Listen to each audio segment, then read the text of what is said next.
जय माता दी दोस्तों। चैत्र नवरात्रि की आप सभी को ढेर सारी शुभकामनाएं। कल हमने दुर्गा सप्तशती के दुर्गा कवच और पहले अध्याय का पाठ किया था। आज दुर्गा सप्तशती का दूसरे दिन दूसरा अध्याय और तीसरे अध्याय का पाठ करेंगे। हमारा चैनल श्री जी मादरी में आप सभी का स्वागत है। आप दूसरा अध्याय और तीसरा अध्याय पूरा जरूर सुनें, तभी माता रानी का उत्तम फल प्राप्त होता है और माता रानी की कृपा होती है। या देवी सर्वभूतेषु शक्ति रूपेण संस्थिता नमस्तस्यै नमस्तस्यै नमस्तस्यै नमो नमः। या देवी सर्वभूतेषु बुद्धि रूपेण संस्थिता नमस्तस्यै नमस्तस्यै नमस्तस्यै नमो नमः। दुर्गा सप्तशती का दूसरा अध्याय और तीसरा अध्याय कहेंगे, आप लोग भी सुनिएगा। चलिए अब द्वितीय अध्याय शुरू करते हैं। आप सभी लोग भी श्रवण करें। द्वितीय अध्याय। देवताओं के तेज से देवी की उत्पत्ति और महिषासुर सैन्य का विनाश। विनियोगार्थ। इस मध्यम चरित्र के विष्णु भगवान ऋषि, महालक्ष्मी देवता, उष्णिक छंद, शाकंभरी शक्ति, दुर्गा बीज, वायु तत्व और यजुर्वेद स्वरूप माना गया है। श्री महालक्ष्मी की प्रसन्नता के निर्मित मध्यम चरित्र के पाठ में इसका विनियोग वर्णित है। ध्यान में कमलासन पर आसीन प्रसन्न बदना महिषासुरमर्दिनी भगवती श्री महालक्ष्मी का ध्यान करता हूँ, जिनके हाथ में रुद्राक्ष की माला, फरसा, गदा, बाण, वज्र, पद्म, धनुष, कुंडिका, दंड, शक्ति, खड्ग, ढाल, शंख, घंटा, सुरापात्र, शूल, पास और चक्र सुशोभित हैं। ऋषि ने कहा, प्राचीन काल में देवताओं और दानवों में 100 वर्ष तक तुमुल युद्ध हुआ था। इस युद्ध में दानवों का स्वामी महिषासुर तथा देवताओं के अधिपति इंद्रदेव थे। उस भीषण द्वंद्व युद्ध में देवताओं की सेना महाबलवान दैत्यों के आगे टिक न सकी। समस्त देवताओं पर विजय लाभ करके दैत्यराज महिषासुर ने इंद्र के सिंहासन पर अपना आधिपत्य जमा लिया। तदंतर हारे हुए सभी देवगण सृष्टिकर्ता ब्रह्मा जी को अगुआ बनाकर उस स्थान पर गए जहाँ भगवान शिव तथा विष्णु विराजमान थे। वहाँ जाकर देवताओं ने महिषासुर के शौर्य तथा अपनी पराजय का आद्योपांत वर्णन किया। देवताओं ने कहा, हे भगवान, महाबली महिषासुर सूर्य, चंद्र, अग्नि, वायु, इंद्र, यम, वरुण तथा अन्यान्य देवताओं के अधिकार हस्तगत करके स्वयं ही सब देवों का स्वामी बन गया है। उस विधर्मी महिषासुर ने सभी देवों को उनके स्थान स्वर्ग से च्युत कर दिया है और अब वे निष्कासित देव भूतल पर मनुष्यों के समान भटक रहे हैं। असुरों की यह सारी घटना मैंने आप लोगों के सम्मुख निवेदित कर दी। अब हम देवगण आपके शरणापन्न हुए हैं। आप विचार करके उस दानव के वध का कोई उपाय बतलाइए। देवताओं के मुख से ऐसी बात सुनकर भगवान विष्णु और शिवजी दैत्यों पर बहुत ही कुपित हुए। इस कांड से उन देवादिदेव की भुएं चढ़ गईं और मुंह टेढ़ा हो गया। तदंतर अत्यंत क्रोधित चक्रपाणी विष्णु भगवान के मुख से एक महान तेज का आविर्भाव हुआ।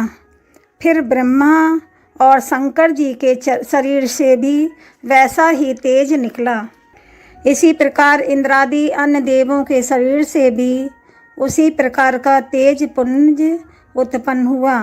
निकलने के बाद ही वे सभी तेज पुंज परस्पर मिलकर एक हो गए। वह महान तेज पुंज ज्वलंत पर्वत के सदृश जान पड़ने लगा। देवताओं ने देखा कि उसकी ज्वालाएं समस्त दिगंतों में व्याप्त हो रही हैं। समस्त देवों के शरीर से प्रादुर्भूत तेज पुंज अतुलनीय था। उस तेज पुंज के एक साथ मिलित होने से वह नारी के रूप में परिवर्तित हो गया और अपने प्रकाश से प्रकाशित होकर त्रिलोक में छा गया। भगवान शिव के शरीर से निकले हुए तेज के द्वारा महामाया देवी का मुख्य प्रकट हुआ। यमराज के तेज से देवी के सिर के केश निकले और विष्णु भगवान के तेज से उनकी भुजाओं का निर्माण हुआ। चंद्रमा के तेज से स्तनद्वय, इंद्र के तेज से कटिभाग, वरुण के तेज से जांग तथा पैर की पिंडली और पृथ्वी के तेज से नितंब की उत्पत्ति हुई। ब्रह्मा जी के तेज से दोनों पैर तथा सूर्य के तेज से उंगलियां उत्पन्न हुई।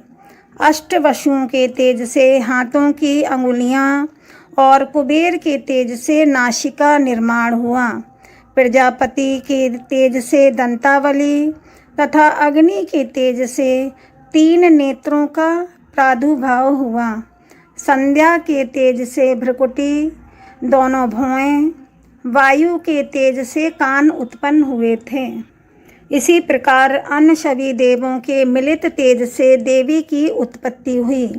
संपूर्ण देवी के मिलित तेज से प्रादुर्भूत उस देवी की मूर्ति को देखकर महिषासुर द्वारा संतप्त देवता लोग अत्यंत प्रमुदित हुए।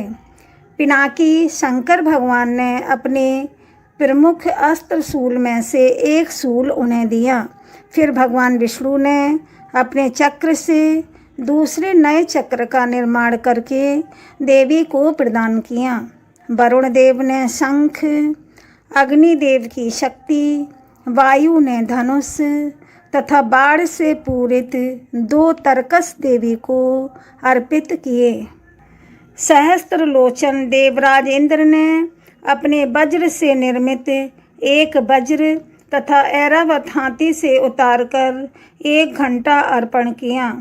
यमराज ने काल दंड द्वारा प्रादुर्भूत दंड, वरुण ने पाश, प्रजापति ने स्फटिकाक्ष की माला और सृष्टिकर्ता ब्रह्मा जी ने उन्हें अपना कमंडलु अर्पित किया। देवी के समस्त रोमकूपों में सूर्य ने अपनी रश्मियों का तेज भर दिया। काल ने उन्हें अपनी चमचमाती हुई तलवार और ढाल दे डाला। क्षीर सागर ने उज्ज्वल हार, कभी जीर्ण न होने वाले 2 दिव्य वस्त्र, दिव्य चूड़ामणि, 2 कुंडल, कड़े, समुज्ज्वल अर्धचंद्र, भुजाओं के लिए केयूर, बाहुओं में धारण करने का एक प्राचीन आभूषण बाजूबंद प्रदान किया। दोनों चरणों में धारण करने के लिए विमल नूपुर, गले की उत्तम हंसुली और सभी उंगलियों में धारण करने के लिए रत्न जटित अंगूठियां भी अर्पित की। विश्वकर्मा जी ने उन्हें अपना अत्यंत निर्मल फरसा प्रदान किया। इसके साथ ही साथ उन्होंने अनेकों प्रकार के अस्त्र और कभी विद्ध न होने वाले कवच दिए।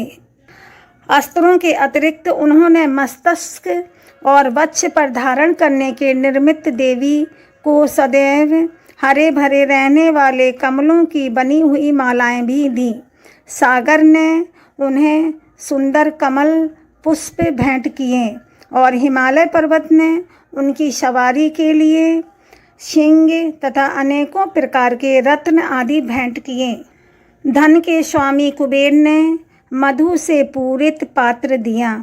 संपूर्ण पृथ्वी को धारण करने वाले नागराज शेष ने बहुमूल्य मणियों से विभूषित नागहार का उपहार दिया। इसी प्रकार अन्य देवों ने भी अपने अपने अस्त्र शस्त्र और आभूषण देकर देवी का सम्मान किया। इसके अनंतर उच्च स्वर से अट्टहास करते हुए देवी ने बारंबार गर्जन किया। उनके भयंकर गर्जन से संपूर्ण आकाश गुंजायमान हो उठा। देवी के घोर गर्जन से उत्पन्न भयंकर शब्द कहीं समा ना सका, जिससे तीनों लोक क्षुभित हुए और समुद्र भी कांप उठा। पृथ्वी में भूकंप आ गया और समस्त पर्वत हिलते हुए थरथराने लगे। उस समय देवताओं ने अत्यंत प्रसन्न होकर भगवती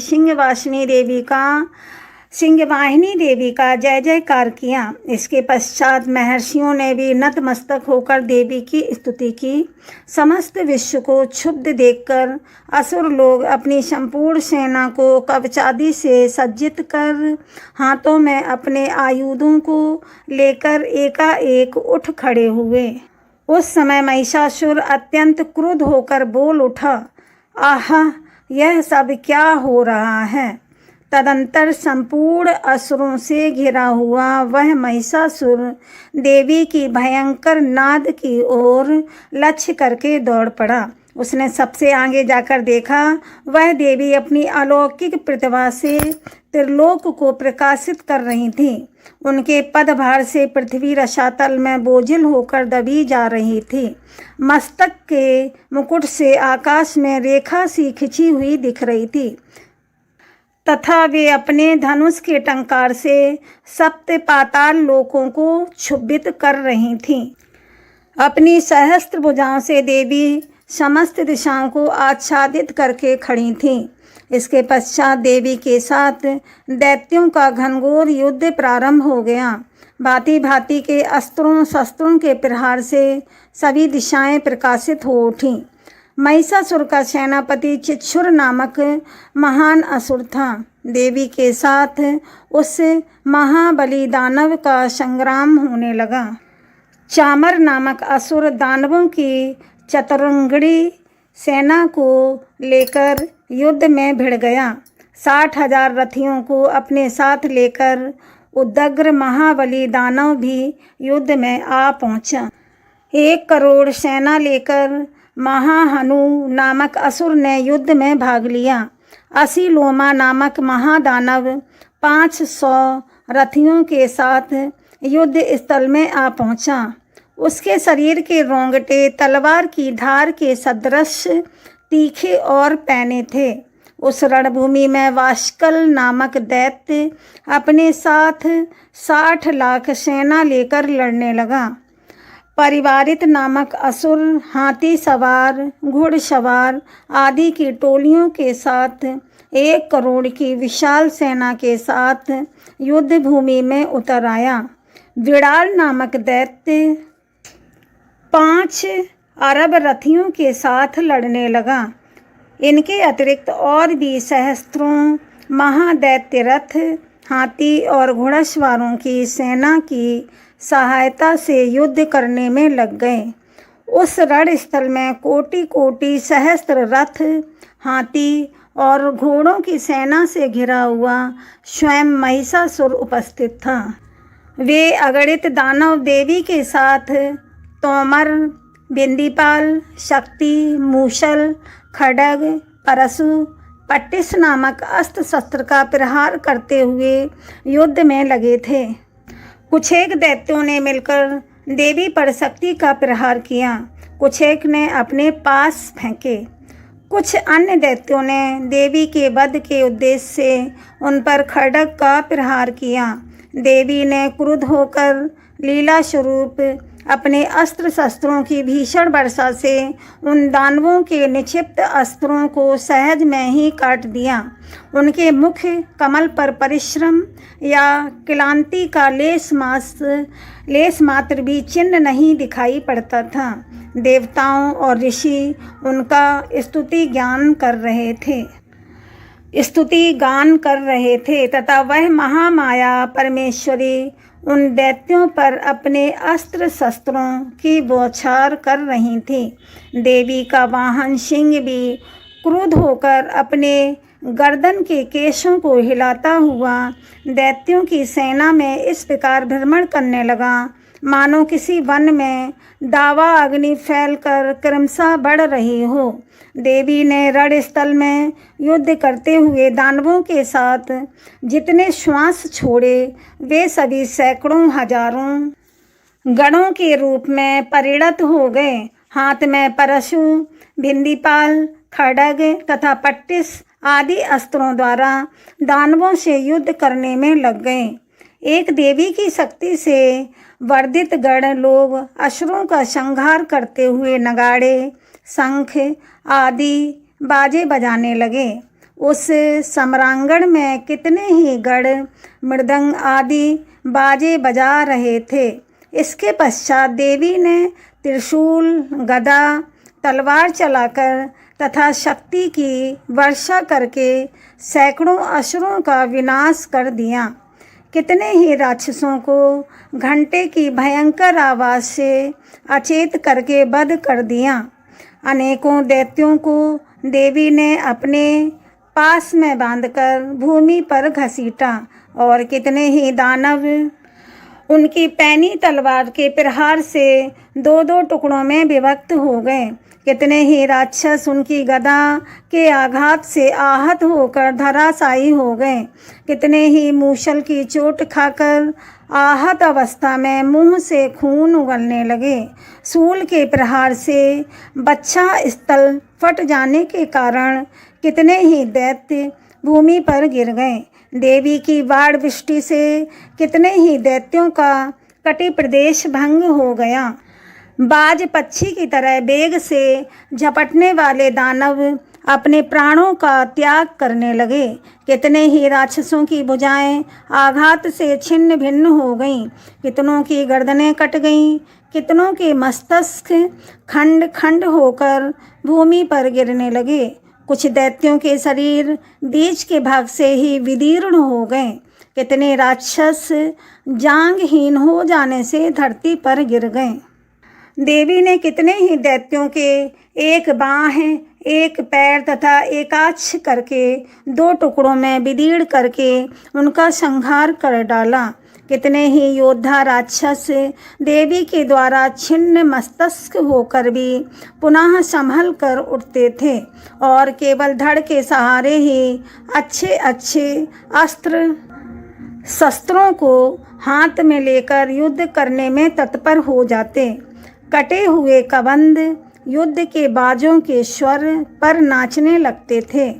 कटे हुए कितने ही धड़ हाथों में खड्ग, शक्ति और रिष्टि नामक हथियार लिए दौड़ते थे और कितने ही अन्य दैत्य टहरो टहरो कहकर देवी को युद्ध के लिए प्रेरित करते थे। जिस भूमि पर यह घनघोर युद्ध हुआ था वहाँ की जमीन देवी द्वारा निक्षिप्त रथ, हाथी, घोड़े और दानवों की लाशों से ऐसी आच्छन्न हो गई थी कि वहाँ पर किसी का गमनागमन संभव नहीं था। दानव दल में हाथी, घोड़े और मृतक असुरों के शरीर से इतना रक्त प्रवाह हुआ था कि वहाँ कुछ ही क्षणों में खून की बड़ी बड़ी नदियाँ प्रवाहित होने लगीं। जिस प्रकार तृण समूह और काष्ठ की विशाल राशि को अग्नि कुछ ही क्षणों में भस्म कर देती है, उसी प्रकार जग जननी जगदम्बा ने असुरों के उस विशाल सैन्य समूह को क्षण भर में नष्ट कर डाला। देवी का सिंह भी अपनी गर्दन के बालों को हिला हिलाकर घोर गर्जन कर रहा था। कितने ही दैत्यों की उस गुरु गर्जन से ही मानो प्राण पखेरु निकले जा रहे थे।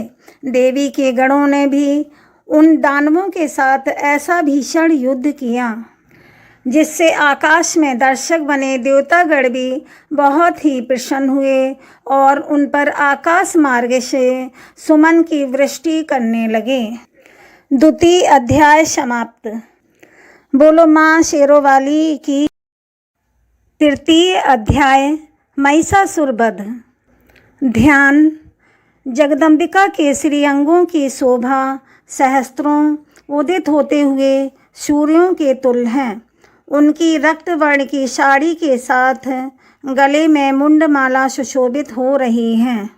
दोनों स्तन उनके रक्त चंदनार्चित हैं। उनके कर कमलों में जपमाला, विद्या, अभय तथा वर नामक ये चार मुद्राएं शोभा पा रही हैं। उनका मुख कमल त्रिनेत्रों से युक्त होकर शोभायमान हो रहा है। मस्तक पर रत्न जड़ित मुकुट के साथ ही चंद्रमा भी विराजमान है। ये स्वयं कमल आसन पर आसीन है। ऐसी देवी को मैं भक्ति युक्त चित्त से नमस्कार करता हूँ। ऋषि ने कहा, इस प्रकार दानवी सेना का संहार होते हुए देखकर सेनापति छिछुर क्रोधित होकर अंबिका देवी से युद्ध करने के लिए उनके सम्मुख आया। सुमेरु पर्वत के शिखर पर होने वाली मेघों की वर्षा की भांति वह दानव देवी पर अपने बाणों की वर्षा करने लगा। तत्पश्चात देवी ने अपने बाणों से उसके बाण समूहों को अनायासी नष्ट करके उसके सारथी और रथ के घोड़ों को मार डाला। इसके साथ ही उसके धनुष तथा ध्वजा को भी काटकर फेंक दिया। धनुष के कट जाने पर उसके समस्त अंगों को अपने बाणों से छेद डाला। अपने धनुष, रथ, घोड़े और सारथी के नष्ट हो जाने से वह दानव अपनी तलवार और ढाल को लेकर देवी की ओर झपटा। उसने तेज धार वाली तलवार से सिंह के मस्तक पर आघात करके देवी की बाईं भुजा में अत्यंत वेग से प्रहार किया। राजन, देवी की बाएं के स्पर्श से वह तलवार भग्न हो गई। अपना प्रहार निष्फल होते देखकर उस राक्षस ने क्रोध से रक्त नेत्र करके हाथों में शूल उठाया। तब उस महादानव ने देवी भद्रकाली के ऊपर अपना शूल चलाया। वह आकाश मंडल से गिरते हुए सूर्य मंडल के समान अपने तेज से देदीप्यमान हो गया। बड़े वेग से उस शूल को अपनी ओर आते देखकर प्रत्युत्तर में देवी ने भी अपना शूल चलाया। देवी के शूल के प्रहार से दानव शूल के सैकड़ों खंड हो गए। साथ ही उस शूल के द्वारा महाबली सेनापति छिछुर का प्राणांत हो गया। महिषासुर के महावीर सेनानायक छिछुर के वधोपरांत देवताओं का पीड़क चामर नामक राक्षस हाथी पर सवार होकर लड़ने के लिए आया। उसने आते ही देवी पर शक्ति का आघात किया, परंतु जगदम्बिका ने उसे केवल हुंकार मात्र से ही घायल और निष्प्रभ करके तत्क्षण भूमि पर सुला दिया। अपनी खंडित शक्ति को देखकर चामर परम कुपित हुआ। क्रोध में भरकर उसने शूल का वार किया, किंतु देवी ने उस शूल को अपने बाणों द्वारा काट गिराया। इतने में अवसर पाकर देवी का सिंह हाथी के मस्तक पर उछल पड़ा और दानव के साथ बाहु युद्ध करने को उद्यत हुआ। वे दोनों लड़ते लड़ते हाथी से भूमि पर उतर आए और अत्यंत क्रोधित होकर परस्पर प्रचंड प्रहार करते हुए लड़ने लगे। तत्पश्चात देवी का सिंह पंजों के प्रहार से चामर का सिर धड़ से भिन्न कर दिया। इसी प्रकार उदग्र दैत्य पत्थरों और वृक्षों की चोट खाकर रण स्थल में देवी के हाथों मारा गया और कराल राक्षस भी दांतों, घूसों एवं थप्पड़ों की मार से भूमि पर गिर पड़ा। गदा के प्रहार से देवी ने उद्यत नामक राक्षस को चकनाचूर कर दिया। बिंदीपाल से वाष्कल एवं बाणों से ताम्र तथा अंधक को यमराज के घर भेज दिया। त्रिनयना परमेश्वरी ने अपने त्रिशूल से उग्राश, उग्रवीर तथा महाहनु नामक दानवों को मार गिराया। बिड़ाल दैत्य के मस्तक को तलवार के आघात से मुंडहीन कर दिया। दुर्धर और दुर्मुख नामक दोनों राक्षसों को अपने बाणों से बींध कर यमालय में भेज दिया। इस प्रकार अपनी सेना का क्षय होते देखकर महिषासुर ने भैंसे का रूप बनाकर देवी के गणों को त्रस्त करना प्रारंभ किया। वह राक्षस किसी किसी को थूथुन से मारकर, किसी किसी पर खुरों के प्रहार से, किसी किसी को पूंछ की चोट से और कुछ को अपने सींगों से विदीर्ण कर दिया। कुछ गणों को प्रबल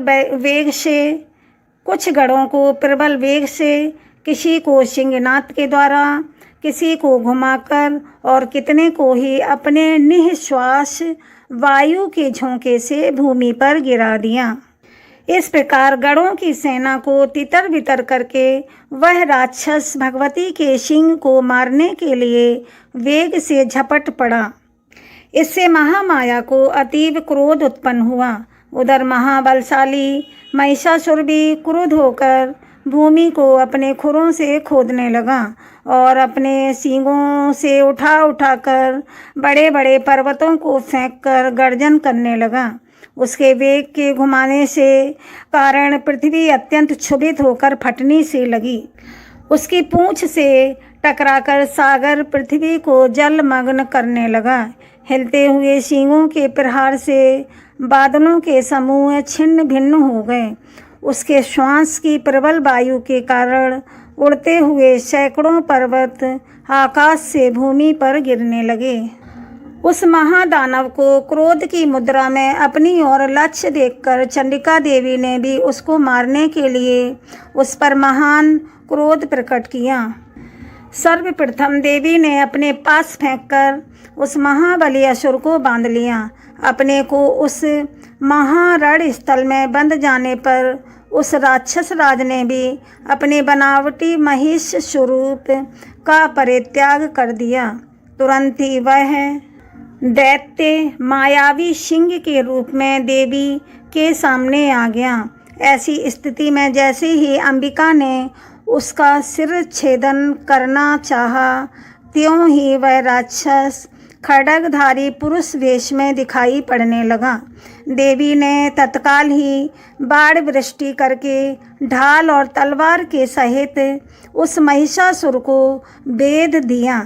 तब वह मायावी राक्षस गजराज के रूप में परिवर्तित हो गया। गजराज के वेश में वह राक्षस अपनी सूंड से देवी के विशाल सिंह को खींचने और गरजने